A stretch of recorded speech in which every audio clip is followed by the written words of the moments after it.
자, 농담 진담 시작하겠습니다. 오늘 할 이야기는 기후변화에 대한 이야기인데요.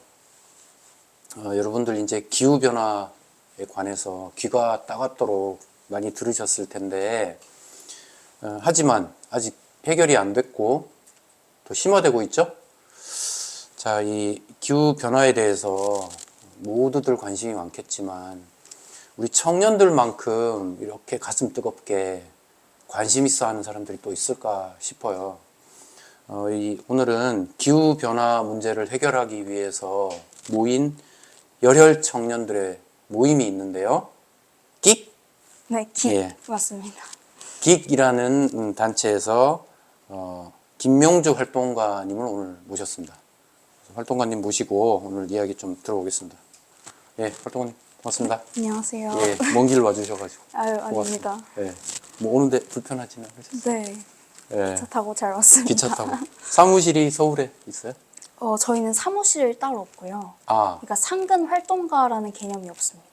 각자 그래요? 학생이나 직장인이고 이 활동은 추가적으로 이제 진행을 하는 활동 그래요. 개념입니다. 그러면 김명주 활동가님은 지금 본업은 뭡니까? 저는 지금 학생으로 있어요. 대학생. 네. 그래요? 전공을 뭘로 하셨어요? 저는 환경공학 환경공학. 하고 관계가 있네요. 네. 그리고 글로벌 테크노 경영 같이 전공하고 있습니다. 글로벌 테크노 경영. 네. 오, 알겠습니다. 저는 어떤 그 정형화된 단체가 있는 줄 알았어요. 그러니까 이제 거기 뭐 책상도 있고 네. 뭐 전화기도 있고 그런 줄 알았어요. 그건 아닙니다. 그거 아니고. 네. 오, 특이한데? 그래서 몇 명 정도 활동을 하고 있어요? 현재는 지금 26명 정도 활동을 26명, 하고 꽤 있고요. 많은데요? 네. 그리고 일반적인 이제 다른 환경 단체 같은 경우에는 이제 그냥 단순히 정보만 주고받는 그런 형태의 활동가분들도 이제 포함시키는 경우가 많은데 네. 저희는 이 단체에 계속 있으면 무조건 이제 각자의 팀에 들어가서 뛰어라. 네. 네. 그게 조건이기 때문에 가서 싸워라. 네, 맞습니다. 그냥 돈만 내고 뭐 그런 거 없다고. 네, 그렇습니다. 그게 좀 다른 단체와 좀 차이가 있다라고 그렇군요. 보시면 될 것 같습니다. 26명 정도 네. 지금 계시고 그분들이 전부 다 그러면 열심히 막 네. 활동들 하고 계시는 네, 거고. 팀에 다 속해서 각 팀들이 있고 네. 어떤 팀이 있습니까? 저 같은 경우에는 이제 당사국총회 이제 캅팀이라고 네. 하고 거기에 속해 있고 이번에 그럼 저기 두바이 갔다 오셨어요? 네네 작년에 갔다 왔습니다. 네. 그리고 도시농업팀 도시농업팀, 네, 또 따로 있고 그리고 기후정의팀도 있고 기후정의, 네, 그리고 생물 다양성팀 생물 다양성. 네. 우리가 하는 일을 지금 아, 다 정말요? 비슷하게 겹치는 것 같은데. 그리고 마지막이 어떻게 해야 되겠어요? 학술팀이 따로 있어요. 학술팀. 네. 어, 하나 더 임유팀도 있습니다. 임유. 네네. 이건 이제 소식지 네네, 전하는 맞습니다. 팀이고요. 알겠습니다. 그러면 다들 이제 자발적으로 모이셔서 팀 활동하시고 네. 무슨 사건 사고 이벤트가 있으면 그때 딱 공유해서 뭔가 네. 공유해서 같이 공동 행동하시고. 네. 이게 저희가 활동한 이제 설립된 지 이제 좀 기간이 길다 보니까 이제 연맹 단체가 되게 많습니다. 네. 그래서 같이 어떤 행동을 할 때는 협력해서 이렇게 예. 하는 경우가 많고 예. 그런 네트워크를 그래요. 가지고 있습니다. 대표적으로 협력하는데 어디 하나 있어요?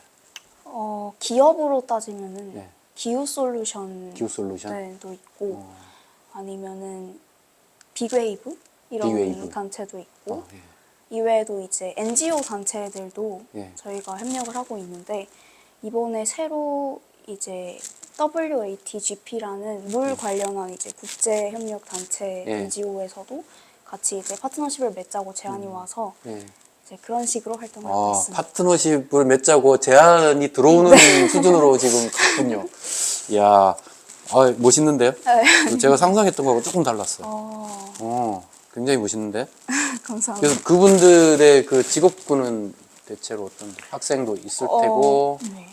직장인, 네, 직장인도 계시고 뭐 농부도 계신가요? 농부는 따로 계시지는 않고 농부는 안 계신 것 같고. 네, 아, 되게 엄청 연령대도 되게 그래요? 다양하시고 유명인도 있어요? 연예인? 연예인은 없습니다. 없고, 네, 스포츠맨. 스포츠맨도 제롭고 마이크 살짝만 올릴까?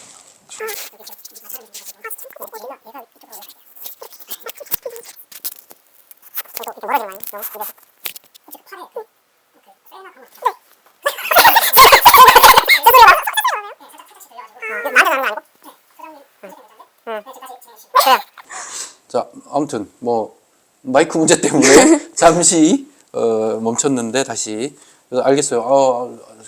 괜찮은 저는 제가 볼 때 괜찮은 단체라고 생각이 되고 제가 뭐 긴 시간은 아니지만 한 1, 2년 정도 네네.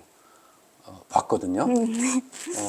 어떤 인터넷 뭐 그냥 다른 자료 찾다가 알게 됐어요. 우연히 알게 돼서 이 단체 뭐야 하고서는 쭉 봤는데 활동이 괜찮은데 그리고 깊이가 얕지 않은데 뭔가 좀 강력한 메시지를 전달할 줄 아는데 그걸 보고 제가 바로 그냥 가입했죠. 이뮤레터. 이물레터 네. 가입하고 그거 한 일주일에 한 번씩 오는 것 네네, 같더라고요. 맞아요.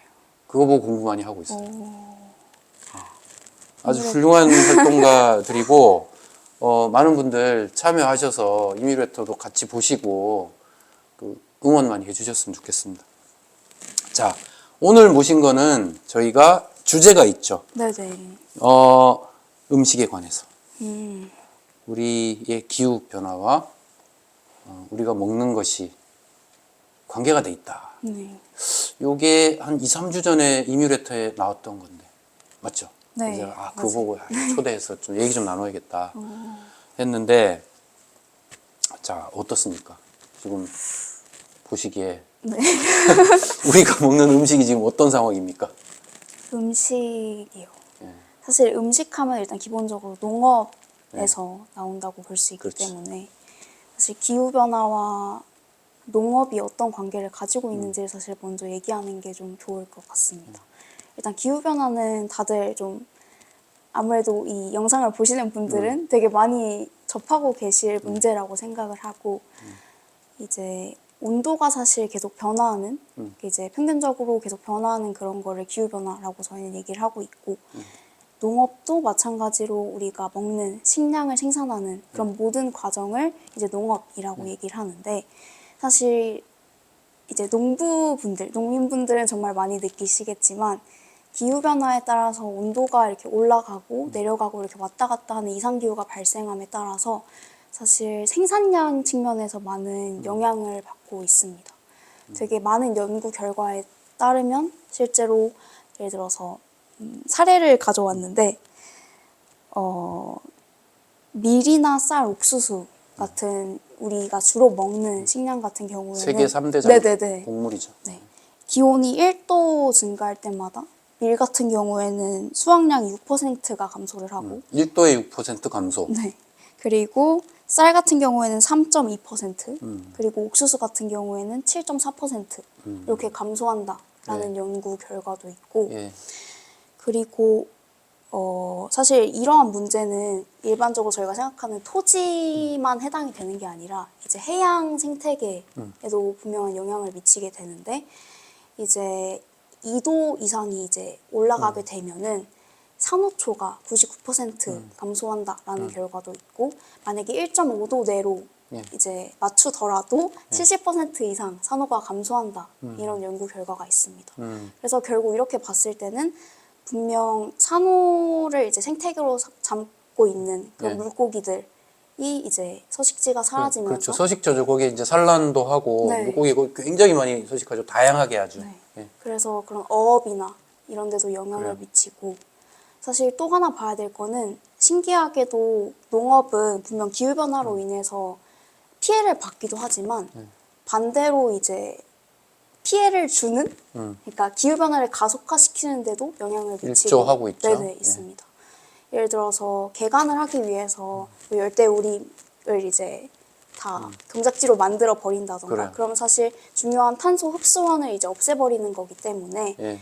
이제 탄소 배출에 기여를 하게 되고 이러한 과정들이 결국엔 또 기후변화를 가속하게 되는 그런 안 좋은 사이클을 만들어낸다라고 보시면 될 것 같습니다. 그러니까 자 이제 기후 변화는 기후 그 온도 이제 대표적인 게 온도 상승이에요. 네네. 기온의 상승인데 작물들은 적정한 온도가 있을 거란 말이에요. 네네. 적정한 온도에서 생산량이 나타나는 건데 그렇게 최적화된 기온이 바뀌면 생산량이 줄어들기도 하고 그래서 농부들이 생산량이 줄어들기 때문에 피해를 입기도 하고 이건 네네. 비단 농부들만의 일은 그죠. 아니죠. 인류 네. 전체 먹거리 문제이긴 하니까. 네. 그 다음에 거꾸로 농업이 기후변화를 오히려 촉진시키는 역할이 네네. 있다라는 네. 거예요. 네. 그거는 어떻게 그런 일이 일어나죠? 일단 아까 말씀드린 것처럼 이제 개간. 개간을 하려고 하다 보니까 기존에 이제 뭐 열대우림처럼 벌목 이런 걸 하다 보니까 거기서 이제 탄소 흡수를 하는 나무들이 있는데 그걸 다 그렇죠. 없애버리니까 당연히 그 역할이 사라지다 보니까 기후변화를 가속화 시키는 경우도 있고 사실 이건 사실 나중에 얘기하려고 했었는데 네. 현재 음식물 쓰레기도 사실 정말 큰 문제 중에 하나입니다. 예. 이제 음식물 쓰레기 안에도 메탄이나 이산화탄소와 네. 같은 온실가스가 포함되어 있기 때문에 예. 사실 버려진 음식물 쓰레기가 엄청 예. 많습니다. 자, 그래서 일단 농업 문제 네네. 먼저 얘기합시다. 자, 농업이 그래서 대표적인 게 이제 땅을 개간하기 때문에 네. 그 일이 일어난다고 이제 그러셨잖아요. 대표적인 데가 저기 아마존. 그렇죠? 네네. 아마존이 그 열대 밀림을 그걸 뭐라고 해야 됩니까? 레인포레스트? 네. 사람이 손길이 닿지 않았던 네. 진짜 원시 밀림.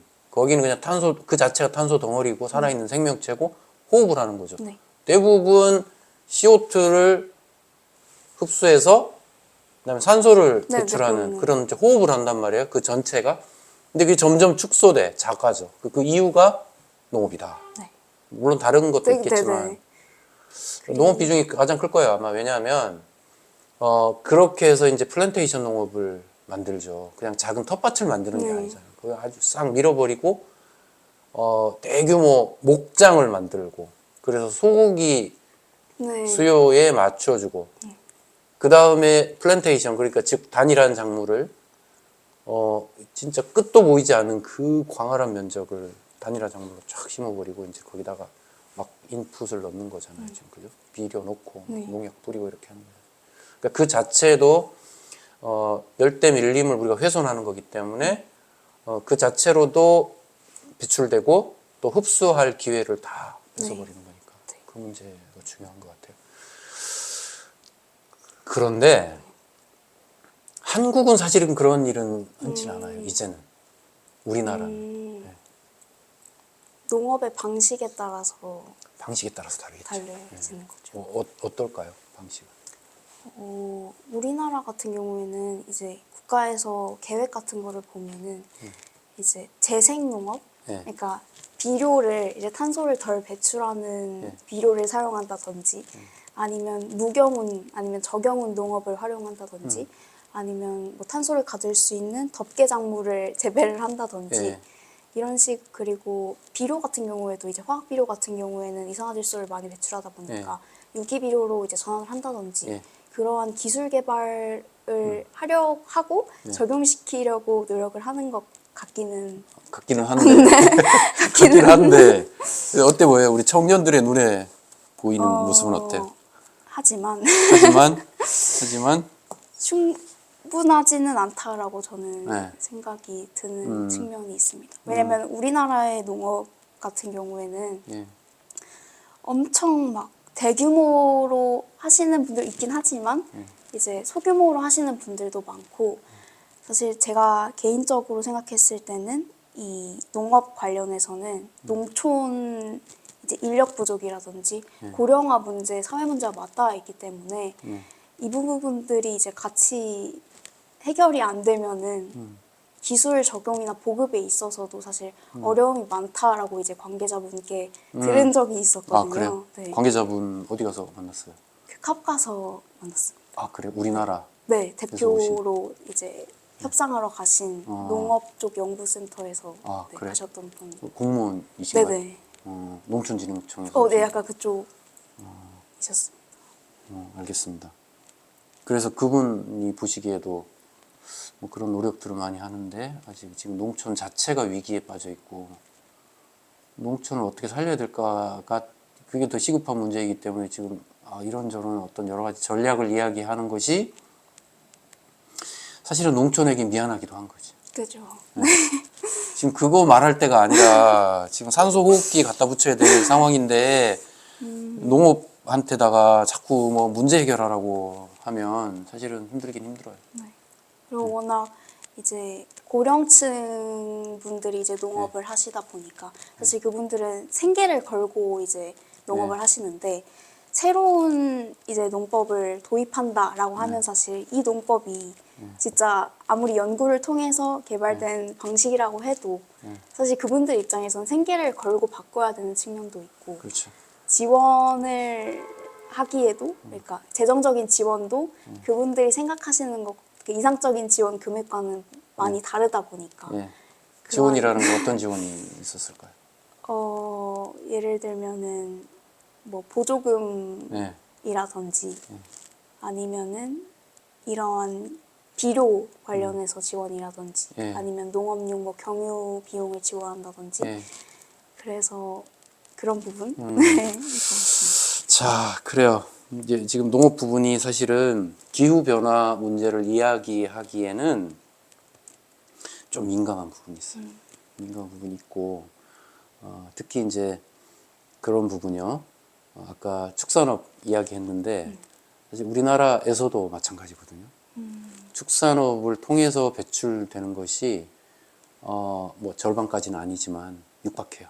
그 농업 전체가 배출하는 거에 한 절반에 가까이를 배출을 해요.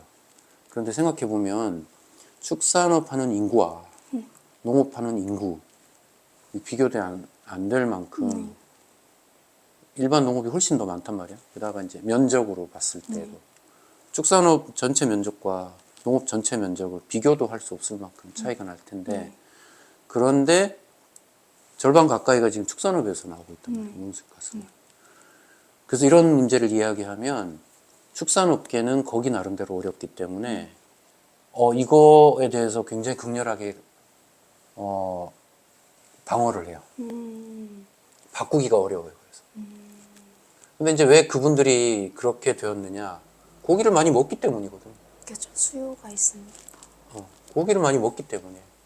그리고 이제 아까 몇 가지 이제 이야기 해주셨잖아요.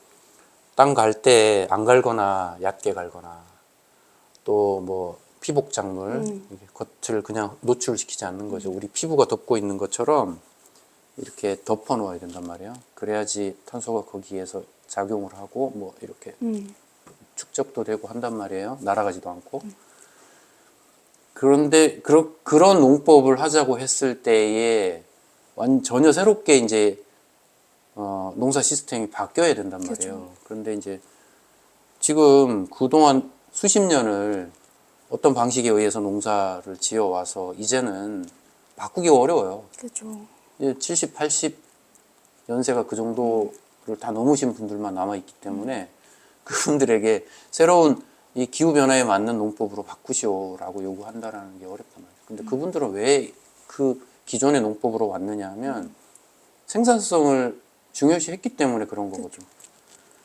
그러니까 먹는 소비자들이 그렇게 만든 거예요. 많이 먹고 맛있게 먹고. 그게 하다 보니 이렇게 된 거거든요. 그렇게 생각하나요? 그런 부분도 분명 있다고 봅니다. 예. 제가 사실 재작년에 네. 이제 농촌 관련해서 사회문제 해결 프로젝트를 하려고 네. 농촌에 가서 이제 딸기 농가에 직접 갔었어요? 가서 이제 일손도 도와드리고 그래. 인터뷰도 하고 농촌이 좀 어떤 문제를 가지고 있는지를 파악을 했었어요. 네. 근데 사실 저는 이제 도시에서 태어났기 때문에 예를 들어서 어떤 식품이 어떤 생산 과정을 통해서 인류의 식탁에 오르게 되는지 사실 잘 알지 못하는 상태였는데 그날 하루 이틀 일을 하고 이 농업이라는 분야가 진짜 일손이 정말 많이 들어가는 분야고 네. 그리고 농부분들도 정말 고민이 많으시더라고요. 어쨌든 시장의 수요에 맞춰서 맞는 그 작물을 개발을 해야 되고 기후는 계속 변하면서 이걸 어떻게 해야지 더 잘 기를 수 있을까, 생산량을 어떻게 높일 수 있을까도 고민을 해야 되고 그리고 그 정보를 받는 그런 어떤 기술센터 같은 경우도 대부분 직접 이제 문을 두드려야 되고 네. 약간 그런 문제를 보면서 여러 가지 문제를 보셨군요. 그래서 그 딸기 농장은 어떤 곳이었어요? 흙에다 심겨 있던가요? 아니면 상자 같은 데 심겨 있던가요? 그 2층 이제 2단으로 해서 네. 이제 따로 이제 바닥에다 하지 않고 바닥에 위에다가 하지 않고. 띄어서 네. 이제 인공 호수를 아. 설치해서 딸기를 재배하는 방식이었어요. 그래요. 자, 우리 긱에서 네. 발음이 좀 그런가? 긱에서 네. 긱에서 농업 문제에 관심이 많으시죠? 네네. 긱의 지금 활동가분들 중에 얼마나 많은 분들이 지금 농업 관계돼서 활동을 하고 계세요? 그 도시농업 도시농업 팀이 있으니까. 네. 예. 거기서 이제 전담으로 활동을 하고 있긴 한데 예. 그 도시농업 팀이 집중하고 있는 측면은 이제 정말 텃밭을 가꿉니다. 예. 그래서 서울 용산구에 있는 텃밭에서 직접 물 주고 작물을 직접 길러보면서 수확도 체험을 하고 네. 이게 농업과 이제 도시를 잇기 위한 그런 작업들을 좀 지속을 하고 있고 이와 더불어서 이제 비건 예. 관련해서 이런 정보를 담은 예. 책자 같은 것도 발간을 하고, 발간하고. 네네. 예. 그리고 저희 캅팀 같은 경우에는 예. 이제 이게 어떻게 정책적으로 이제 예. 반영이 되고 있는지 이러한 부분을 좀 파악을 하고 예. 그런 역할을 하고 있어요. 알겠어요. 지금 컵의 역할도 이제 컵팀 역할도 중요하죠. 네. 왜냐하면은 전 세계적으로 농업이 이렇게 가야 기후 변화에 대응하는 거야라는 표준 모델은 이미 많이 제시돼 있어요. 방법이 많죠. 그런데 이제 우리나라에서 네네. 그게 적용되기 위해서 우리 실정에 맞는 것으로 제시돼야 되잖아요. 네네. 여기서 자체적으로 제시돼야 되잖아요. 그렇죠. 거기서 배워왔지만. 그렇죠. 지금 그 방향으로 가고 있는데, 긱에서 제가 이제 희망하는 바는, 농업 현실에 대해서 조금 더 적극적으로 해주셨으면 좋겠어요. 이제 무슨 말씀이냐 하면, 도시농업이나 텃밭농업은 중요합니다. 왜냐하면 그만큼의 땅도 농업은 농업이니까. 그죠. 그리고 그만큼의 땅에 대해서도 탄소를 흡수하는 흡수원이 될 수 있으니까. 그죠? 그런데 우리 전체 농업보다 더 많은 규모의 농업이 어떻게 바뀌어야 되는가 부분에 대해서 좀 접근할 필요가 있거든요. 네. 물론 지금 농촌 자체가 가지고 있는 위기, 이런 문제를 생각하면 사실 얘기하기가 꺼려지기도 하고 미안하기도 해요. 네. 그렇지만 그냥 둘 수는 없어요. 왜냐하면 지금까지의 농업이 온실가스를 배출하는 데 있어서 저는 큰 죄는 없다고 생각해요. 우리 농업이. 왜냐하면 더 문제는 그 농촌을 지키지 못하고 개발됐을 때 아, 택지 개발을 한다거나 도로 개발을 하거나 산업용지로 변경했을 때 그때 마구 배출되는 거거든요. 개발 당시부터. 포크레인이 들어가는 순간부터 거기에서는 아산화질소, 메탄, 이산화탄소가 배출돼요. 그러니까 농지를 지키는 것만으로도 사실은 배출을 막는 일이에요. 그런데 그래서 이제 저는 농업이 지금까지 뭔가 배출했기 때문에 가해 역할을 했다라고 보지 않습니다. 왜냐하면 사람도 호흡하면 이산화탄소가 나와요. 네. 그러니까 이거를 뭐라고 할 수 없는 거죠. 또한 농촌이 가지고 있는 그 경제적 여건이 있잖아요. 예를 들어 서민들이 연탄 불을 떼는데 석탄이 온실가스, CO2를 가장 많이 배출하므로 석탄 떼지 마세요라고 서민에게 말할 수 있느냐 말이죠. 기여한 바는 분명히 있겠으나 그건 잘못은 아니에요. 그죠. 농업도 마찬가지예요. 그런데 뭐가 잘못됐다라고 얘기는 해야 되느냐 하면 흡수하려고 노력하지 않은 거예요. 이건 두 가지는 다른 문제예요. 배출에 대한 가해는 저는 없다고 봐요. 농업은 그냥 왔어요. 가던 대로. 그리고 생계를 꾸려 나가는 이분들 존중받아야 돼요. 그런데 지금까지 스타일이 뭐냐면 농업도 하나 이게 토지를 이용하는 부분이기 때문에 토지는 온실가스를 흡수하는 기능을 합니다. 그죠. 어떻게 사용하느냐에 달린 거예요. 개발하고 택지로 이용하고 도로로 이용하면 이건 다 배출이에요. 그런데 농사 짓는 방법에 따라서는 똑같은 농사지만 배출하는 농사가 있고 농사인데 흡수하는 농사가 있어요. 그 부분을 지적을 해주셔야 돼요. 흡수하는 부분. 아무튼 네. 자 아셔야 될 부분은 이런 겁니다. 텃밭을 하는 거 아주 소중한 일이에요. 근데 거길 지켜내는 게 더 중요합니다. 그 땅을 개발되지 않도록 지켜내는 게 진짜 막내예요. 자, 그리고 아까 이제 딸기 농사 같은 경우에 딸기 농사가 이제 흙에 옛날에는 다 심었어요. 네. 근데 요즘은 그렇게 안 심어요. 기계화돼 있어요, 다. 네. 그래서 이렇게 물이 똑똑똑똑 영양제가 나와가지고 이렇게 그걸 빨아먹고 이렇게 깨끗해요, 아주. 이제 그게 더 좋아 보이기도 하거든요. 사실은 균은 없겠죠. 이게 다 훨씬 더 깨끗하게 우리가 딸기를 먹을 수 있어요. 컨트롤도 잘할 수 있고 병해충 같은 거 좋은 점이 있는데 기후 변화에 대응한다는 차원에서는 좀 달라져요. 좀 달라진다. 다른 건 다 좋아요. 상품 좋고 옛날 거보다 더 당도 좋고 더 맛있고 막 한단 말이에요. 그런데 온실가스 이제 이산화탄소를 어떻게 흡수해요? 식물이 광합성해서 흡수하죠. 네. 그 다음에 식물이 죽으면 다시 토양으로. 되돌아가죠. 네. 근데 토양이 심을 때는 되돌아가다가 남는 놈이 있단 말이에요. 이 남는 놈들이 계속 누적돼서 흡수 역할을 하는 거예요. 근데 만약에 흙이 아닌 그런 농사를 짓는 경우에는 100% 다시 되돌아가겠죠. 그러니까 흡수 기능을 전혀 못해요. 이 부분이 있는 거예요. 흡수원으로서. 흡수원으로 역할을 하게끔 바꿔야 된다는 거예요. 그래서 이제 지금은 대부분이 흡수의 기능은 관심이 좀 덜한 것 같고 배출하는 거에 관심이 많다 보니까 배출을 어떻게 줄일 것인가 이런 연구 중심이에요. 근데 그거는 사실은 아까도 말씀드렸지만 배출엔 죄가 없다 지금까지.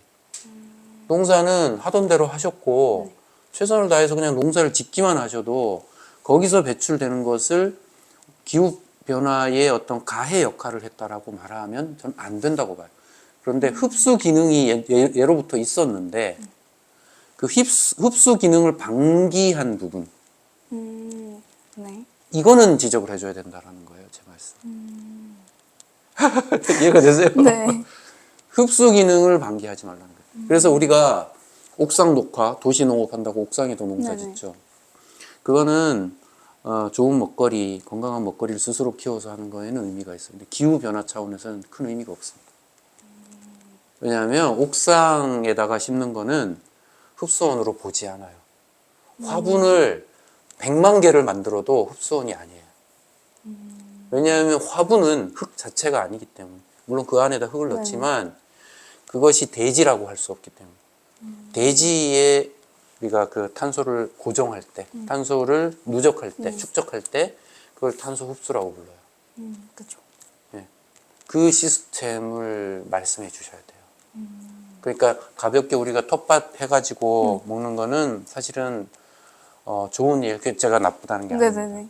근데 기후 변화를 고려한다면은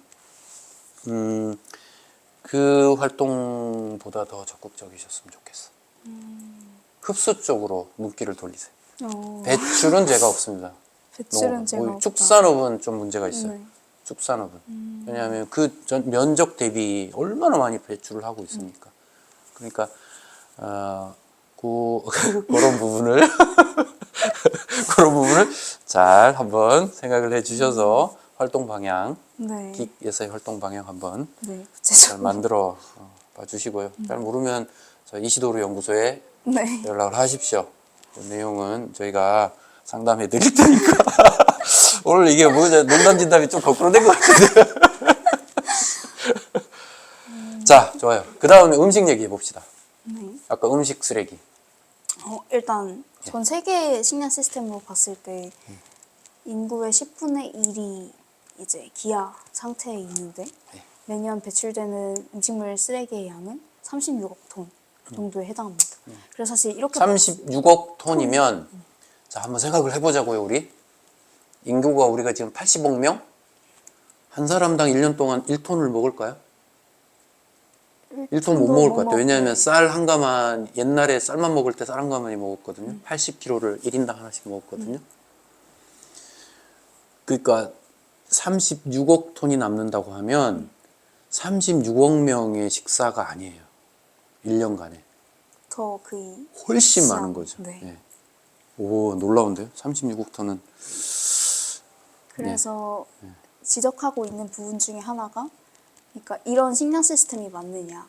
그러니까 토지로 봤을 때도, 그러니까 버려지는 이제 식품이 생산되는데 이제 경지가 38%가 사용이 된다고 하더라고요.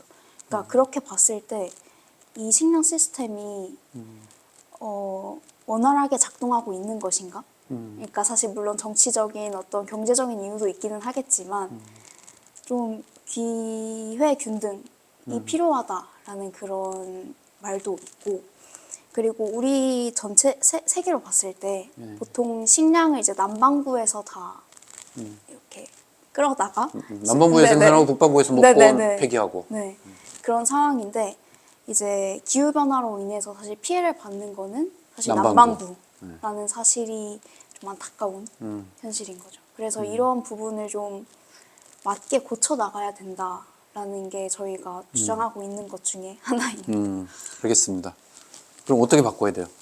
바꾸는 방법은 이게 진짜 질문이 정말 어려운 질문인 것 같기는 한데, 제가 생각을 해본 거는 일단 개인적으로는 이제 식품의 가치에 대해서 저희가 생각할 수 있는 그런 기회가 좀 필요하다고 저는 봅니다.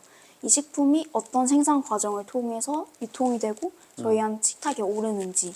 그러니까 예를 들어서 아마 작년에 막 다큐나 이런 것도 되게 많이 나왔는데, 그 좁은 이제 사육장 안에서 소들 뭐 닭들이 이제 길러지고 걔들이 이제 도축이 돼서 인간 식탁까지 오르는 그런 과정을 담은 다큐도 정말 사람들이 그걸 보고 뭐 비건 이런 생각을 다시 하게 하는 그런 계기도 됐었고, 사실 농업이라는 분야도 이 얼마나 많은 시간과 노력이 들어가야지 이 식품이 생산이 되는지 소비자들이 알아야지 그 가치를 직접적으로 이제 평가를 할 수가 있죠. 사실 지금 과일값이 뭐 30% 올랐다 해서 지금 엄청 난리지만 그걸 다시 한번 돌아볼 수 있는 그런 기회를 좀 만들어야 된다라는 것이 저희가 가지고 있는 생각 중에 일단 첫 번째라고 보시면 될 것 같습니다. 예.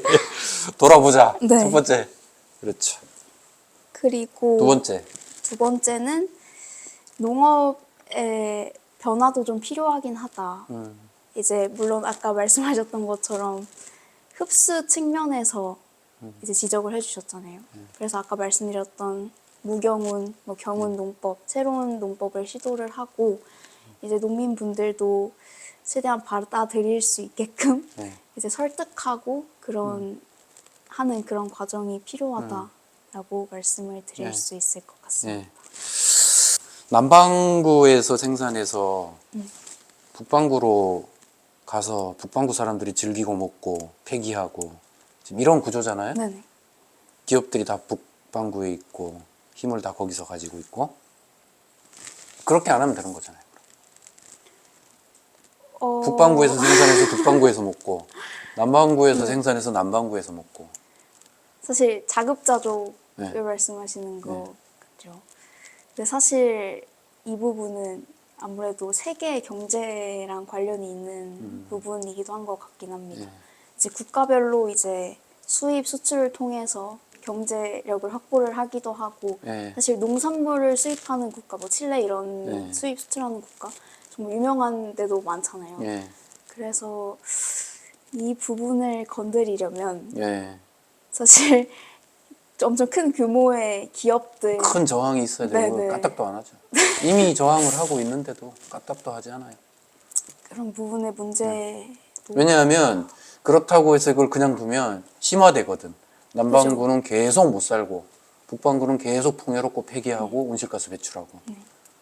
그러니까 이거를 건드려서 구조를 바꿔야 사실 기후변화 문제에도 대응을 하면서 이런 경제적 차별 문제도 해결을 할 수 있는 것이거든요. 그러니까 자기가 생산해서 자기가 먹으면 되는 거 아니에요? 어떻게 생각해요? 자기가 생산해서 자기가 먹는 거. 우리나라에서 생산해서 우리나라가 먹고 미국에서 생산한 거 미국이 먹고 미국도 그 캘리포니아 주에서 생산한 거 캘리포니아에서 먹고 버몬트주에서 생산한 거 버몬트에서 먹고 주로 그렇게 구조를 만들면 어떨까요?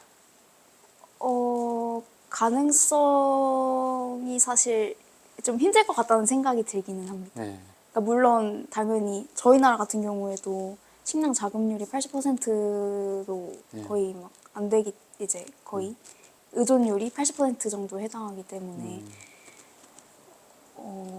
농업을 발전시켜서 자급자족을 하겠다? 그러면 사실 국가 입장에서는 큰 경제적 타격을 받을 수밖에 없을 것 같아요. 그래. 그렇습니다. 자, 그럼 어떻게 해야 되나? 이거 돌아보기만 하고 답은 찾아야 될 텐데.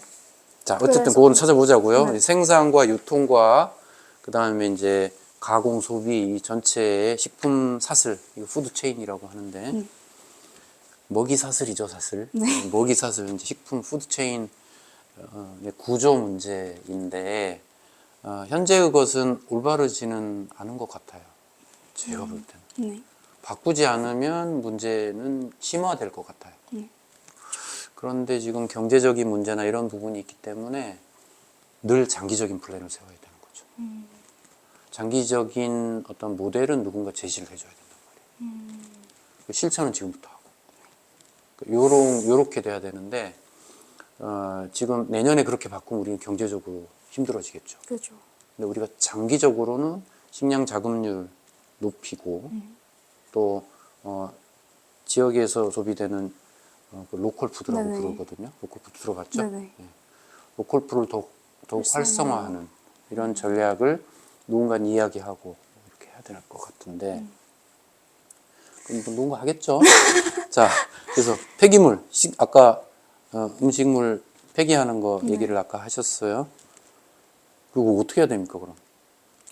일단 그 푸드 리퍼브라고 이제 버려지는 음식물을 이제 사람들이 먹을 수 있게끔. 그러니까 예를 들면 이 푸드뱅크라고 해서 이제 남는 음식들을 사람들이 먹을 수 있게끔 이제 전달해주는 단체가 국제적으로 운영이 되고 네. 있기도 하고요. 그리고 우리가 흔히 상품 가치가 떨어진다는 이유로 이제 버려지는 못난이 농산물, 그러니까 말 그대로 비품에 해당하는. 그러니까 상품성에는 좀 문제가 없긴 한데 겉으로 뭔가 보이는 게 좀 외관상 안 좋다라고 여겨져서 버려지는 작물도 엄청 많았거든요. 그래서 네. 이거를 소비하자라는 그런 운동도 있고 예.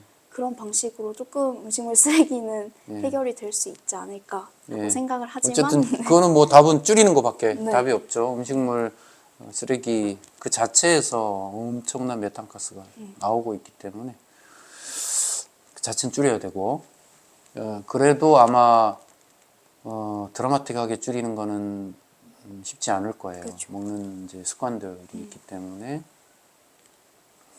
그렇다면 이걸 자원으로 쓸 수 있는 방법을 찾아야 됩니다. 퇴비와 그렇죠. 그리고 단지 퇴비화 이제 물론 퇴비화도 중요해요. 아까 말씀드렸듯이 그런 유기 물질들이 흙에 들어가면 그게 날아가요. 날아가는데 다 날아가지 않아요. 좀 남아요. 이렇게 좀 남고 좀 남고 좀 남고 여러 해 동안 이게 반복이 되면 흙 속에 그게 계속 누적이 되고 생산성도 높죠. 탄소가 고정이 되는. 그러니까 이런 방식으로 이제 할 수도 있고 그 다음에 이제 또 하나의 방법은 지금은 그거 어떻게 사용하고 있냐면 처리할 때 음식물 쓰레기를 처리할 때 매립 또는 소각이거든요. 네. 그러면 거기에서 가스가 나와. 그 가스를 모아가지고 에너지 연료로 써요. 지역 난방에 써요. 그거를 시군에서 이렇게 가스를 이제 매립하면서 거기서 배출되는 것을 포집해서 난방하는 공장으로 가지고 가서 거기서 난방해가지고 지역민들의 난방 자원으로 이렇게 보내줘 송출하죠. 네. 현재 이 시스템으로 돼 있는데 그나마 다행이에요 지금. 그나마 다행이고 그런데 완벽하지 않을 거란 말이에요 지금 현재도. 그렇죠. 완벽하게 그렇게 할 수가 없어서 이 시스템을 더 강화해야 돼요. 그래서 메탄을 활용하는 그 방법을 지금 찾아야 돼요. 사실은 그 수요가 굉장히 많아요. 메탄가스. 산업계에서. 메탄가스가 다시 이제 이렇게 여러 단계를 거치면 메탄올, 네. 그러니까 청정 에너지가 돼서 메탄올을 활용한 선박들이 지금 만들어지고 있거든요. 우리나라에서. 근데 메탄올이 없어서 메탄올을 수입해서 친환경 선박을 만들어서 하고, 그러니까 우리나라에서 순환하면 되는 거예요. 그러니까 요런 거. 그러니까 요런 것들, 요런 것들을 한번 우리 기획에서 네. 재미난 이 산업계 혹은 우리 시장에서 벌어지고 있는 기후변화의 대응들도 주목할 점들이 있다. 있으니까 네. 이런 부분들을 좀 현장에서 많이 잘 지켜봐 주시길 바라고. 네. 자, 마지막으로 지금 선거잖아요. 네, 친환경. 네. 뭐 기계에서는 계획이 있나요? 그 친환경 선거 프로젝트라고 해서 네. 이제 각 정당들이 사실 기후 관련한 선거 공약을 네. 이제 잘 안 내비치려는 거의 그런- 그게 보이질 않아서. 네.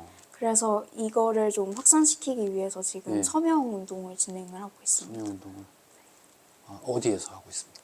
그 저희 단체하고 이 연맹 단체들하고 같이 해서 네.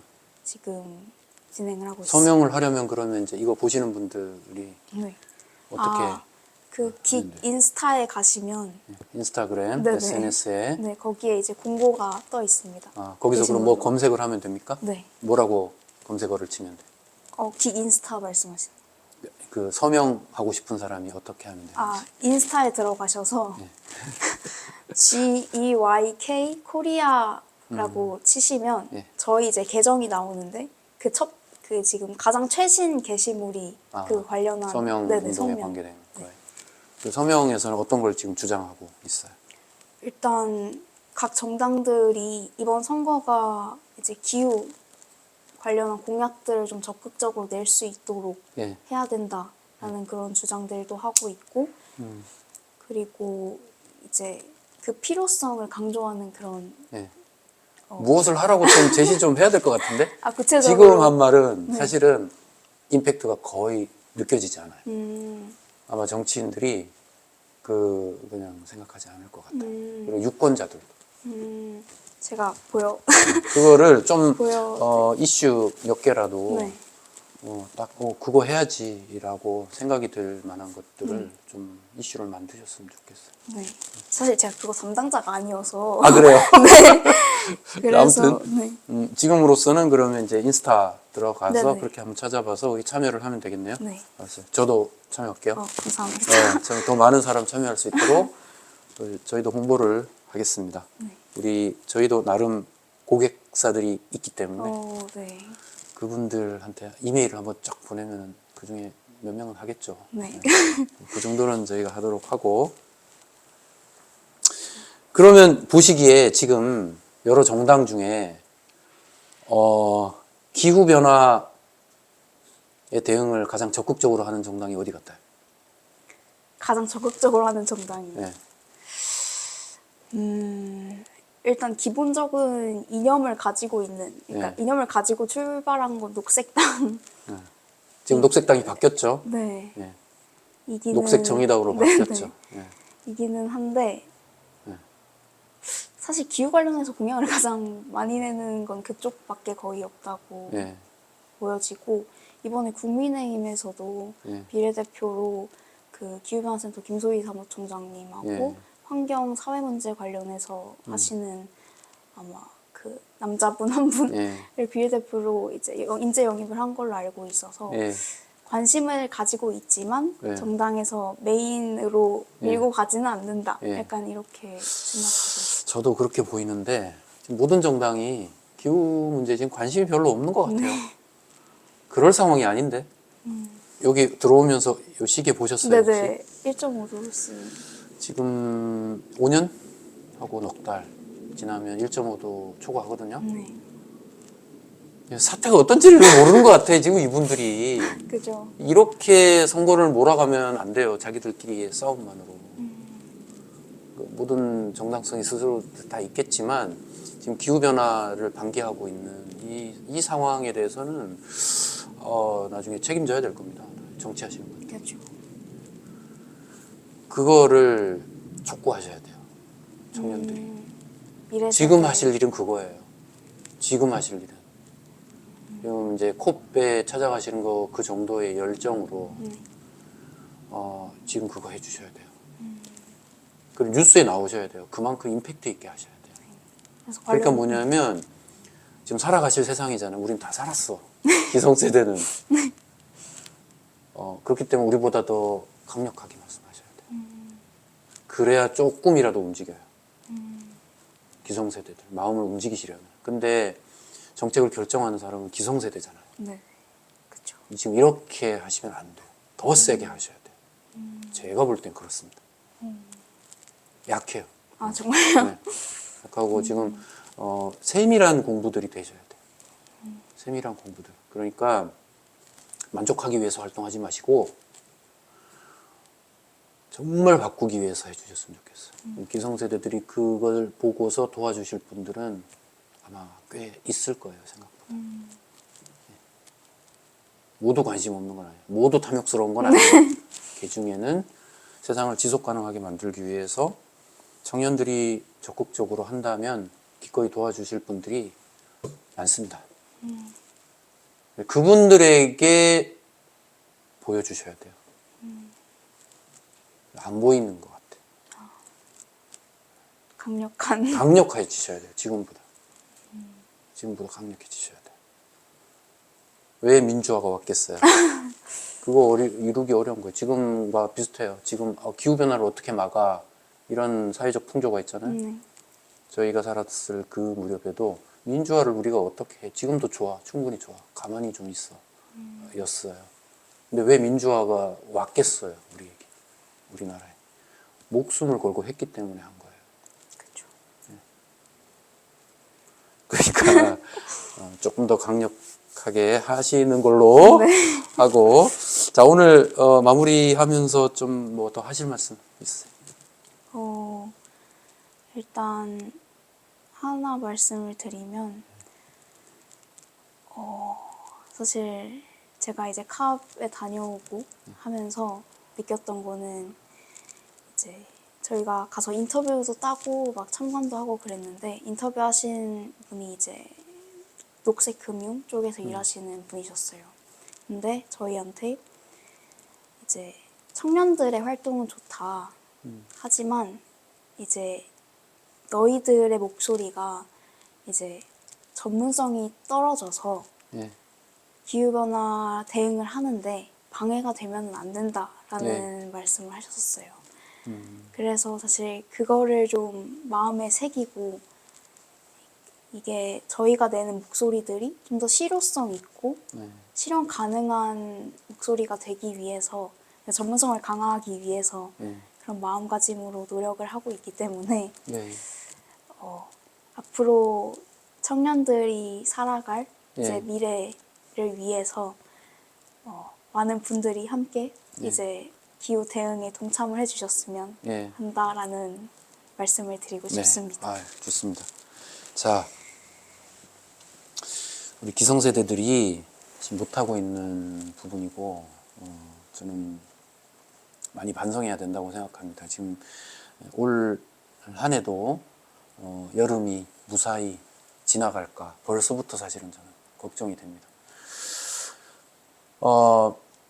기후변화 청년단체 열혈 청년들이 모여서 기후변화에 한번 싸워보겠다고 열심히 뛰고 있습니다. 여러 분야에서 활동하고 있기 때문에요. 이 농담진담 보시는 분들 관심을 좀 더 가져주시고 함께 해주시고 또 서명운동 모두 참여해주시면 고맙겠습니다. 오늘 여기까지 하겠습니다. 네, 활동가님 오늘 고맙습니다. 네, 감사합니다. 네.